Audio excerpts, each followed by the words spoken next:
What's up? What's up? It's your girl, Ravin Joseph, and you're listening to Custom Made in New York podcast. On today's episode, New Year, New Me, we are going to talk about how to be successful at your New Year resolution. So, what's going on? What's on the mind? What have you started and what have you already failed at? I was actually looking on my Instagram posts from a couple of years ago, and I saw the caption, New Year, New Me. And I was like, girl, stop. It's the same old you. Nothing much has changed. Damn, that's horrible. Nothing much has changed. I wonder why. But I own it, right? I'm still the same old Ray. But I was wondering to myself, like, what have I been able to accomplish in terms of New Year's resolution? Because it's a higher percentage. I think it's like 60% of people who start a New Year resolution actually fail, or maybe 10% actually are effective. It's somewhere around that, right? So I don't know. Maybe I should look up the statistics of it, but it's a really small percentage of people that are successful with their resolution. So I want to be that person, and I want you to be that person too. Like, I don't want to feel like I ain't shit because I wasn't able to accomplish this. I wasn't able to be consistent. So today I'm sharing 7 tips. Okay, 7 tips on how to become successful. Because I'm not going to say like I wasn't able to accomplish anything, right? But at the same time, like, what allowed me to be successful? So I'm going to share these 7 things. So number 1, keep it simple. I remember when I was growing up, like in middle school, I used to have 20 resolutions because I was having in the church. I was in church like every Saturday, Friday night, and everything like that. So listening to the word, I felt guilty all the time. Like, God don't like this. God don't like that. I got to stop doing this. I got to change this, right? Trying to be perfect. I never got through past the first 2 weeks. So think to yourself, how do you decide? How can I decide what to focus on for my resolution?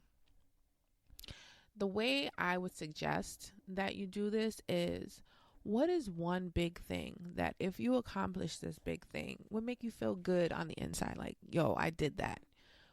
Or what is one big thing that you can accomplish that actually helps with other areas, more than one area of your life? Do that. Okay, so number 1, keep your goals simple. Now, number 2, write it down. What is that thing you want to do that is going to really impact your life, make it change, right? So write it down wherever it's more visual to you. So it could be you writing it on your, like a Post-it, and putting it in your car. So every time you start that engine, you see it. When you go make your tea, put it on your coffee jar or your tea jar in the morning time. Put it near your bedside if you're one to read your Bible before you go to bed, or in the morning. Put it there. Put it somewhere that you frequent most so you remember it. I remember I had a Post-it on my mirror in the bathroom. I brush my teeth every morning, and before I go to bed, so it was a reminder of it. And then I thought it was tacky because when I had company, I'm probably like, yo, you're a freaking weirdo. Like, why do you have this here? So I got a bullet journal. A bullet journal, pretty much, it's a creative way just to create lists. So because it's simple, you can just draw all over the page. But at the same time, you have your resolution or your goal written down as to what you want to do. Right? So set a time. Number 3, set a time to check in with yourself. What time of the day works best for you? My times, I have 2 times, the morning and the evening. And I make sure that I'm reflecting on things that I do in the morning and in the evening. So if you don't have a specific time where it's a downtime for you, like you're super busy, you might be a mom, you might be a caregiver, you have all these other responsibilities, understandable. Set an alarm. At 8 o'clock this day, I'm going to check in with myself. At 6 a.m., I'm going to check in with myself. During lunchtime at 12, I'm going to check in with myself. Set an alarm. I remember when I was practicing Raja Yoga meditation, and there was this center I went to for the retreat. I go actually every year, sometimes twice a year, just to rejuvenate and like get my mind right. But this weekend, well, every day at the center, even when people are visiting or not visiting, they have a clock that sounds. So it chimes on every hour of the day. And it's just a way to remember who you are. So you stop once you hear that chime on the hour and you remember who you are. You do a little meditation. So for a minute, you're not doing anything. You're just standing in silence or sitting in silence and remembering, going back to that place of who you are. So do something like that. Set an alarm to do a check-in with yourself so that you remember. So number 4, you have to plan to be successful. It's not just going to come. Like setting an alarm, that's a way to plan. Okay?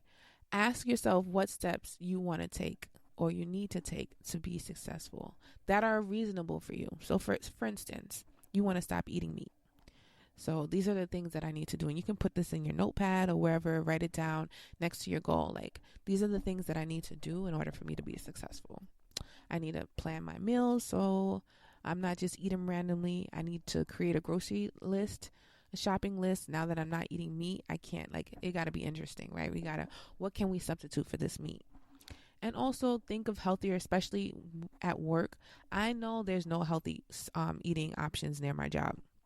So I do not forget to bring lunch. And when I do, I probably starve. Nah, I end up going to McDonald's, and that's an epic fail, right? Because McDonald's is not healthy at all. But still, if it's just not eating meat, I'll order a fish sandwich from McDonald's. But if you plan ahead, you don't have to worry about that, right? So what restaurants, what options do you have in the area so that if you, even in your own neighborhood on Uber Eats, where can you go that you're not tempted to eat meat, or that if you forget to cook or plan your meal ahead, you can just get it done and over with and you won't have to think about it twice. So number 4, plan to be successful. Number 5, let your immediate circle know. That's part of the plan. Let them know your plans. Let them know that I don't want to eat meat for the next 6 months. I'm trying to get this body back, boo. I'm trying to be sexy for the summer, right? I want another hot girl summer, so I'm not eating this meat. You know who your friends are if they support you and they don't encourage you to eat meat. Like, even if they love meat, that's on them. They got to respect what you want for yourself, right? So if your friend is coming over like, oh, my mom has some leftover pernil. Come, I'm coming to your house. I'm bringing it and we're going to eat. Boo, boo. That is not your friend. If they're not supporting your goal, that is not your friend. Okay? Just so you know. Or like sometimes you're human, right? You know people, you like to go out and your girlfriend calls you and it's just like, oh, come, I'm celebrating my birthday. We're going to Texas Day, Brazil for dinner. What you gonna do? You gonna say yes? Tell them, tell your friends, like, this is my goal. So either you have 2 options. You don't go at all, or you can eat all you can eat at your house, at your residence before going. So you just sit there and look stupid because when all the meat is being passed around.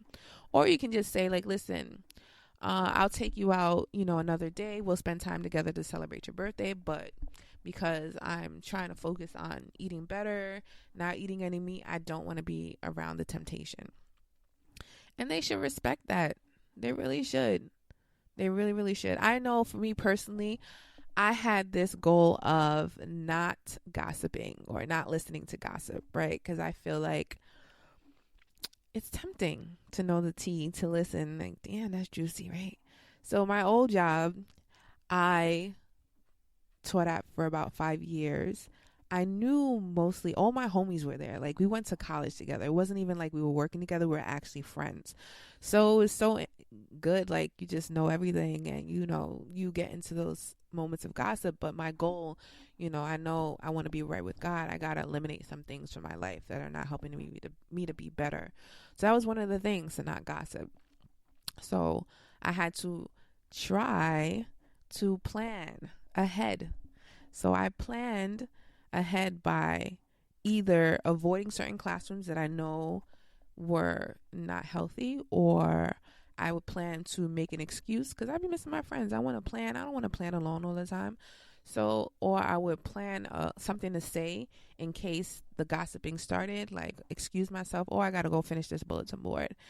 And even when that didn't work, right, I would just be like, yo, I'm trying to, like, I can't be like this. And if you feel uncomfortable telling your own friends, like, oh, I can't have this conversation, like I'm trying to avoid this, and they don't respect it, then they're not really your friends. And I think at some point, it could be all in my head.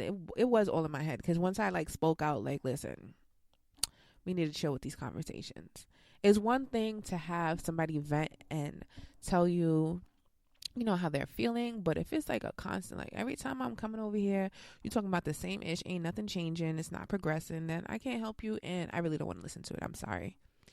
Right? So, number 5, let your immediate circle know of your plans.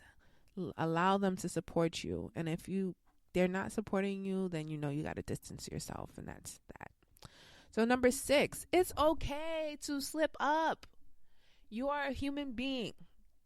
God created you, yes, but you are a human being and you have choices, and sometimes you just fuck up, and that's just life. So each time you find yourself slipping, I want you to do 2 things. Affirm, that's number 1, and revisit your plan, number 2. So for example, I overspent last week and I'm trying to save money to go on this dope vacation to Paris. I decided to swipe, online swiping. So I affirm I'm consistent and disciplined with saving money. Say it 3 times to myself. I am consistent and disciplined with saving money. I am consistent and disciplined with saving money. Then number 2, revisit the plan. So next week, I'm going to take out a reasonable amount of cash for the week and leave my credit and debit cards at home so that I can be on track with my goal. There was one point I was spending so heavy, like I had to give my dad my credit card for a couple of months and not use it. And I just had my emergency credit card in my wallet.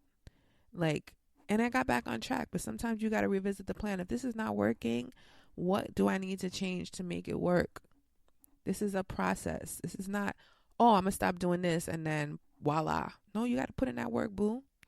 All right. So it's okay to slip up. Just affirm and revisit your plan. And number 7, just do it.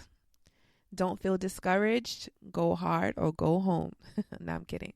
But just do it. Don't give up on yourself. You're great. You're awesome.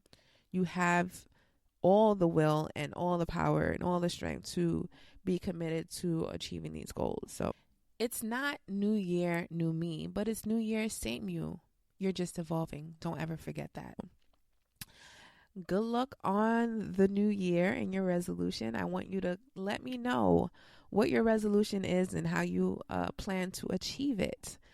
Thank you so much for listening to Custom Made in New York podcast with your host, Ravin Joseph. If you liked this episode, please like and comment, and don't forget to subscribe. Join us next week. Bye-bye for now.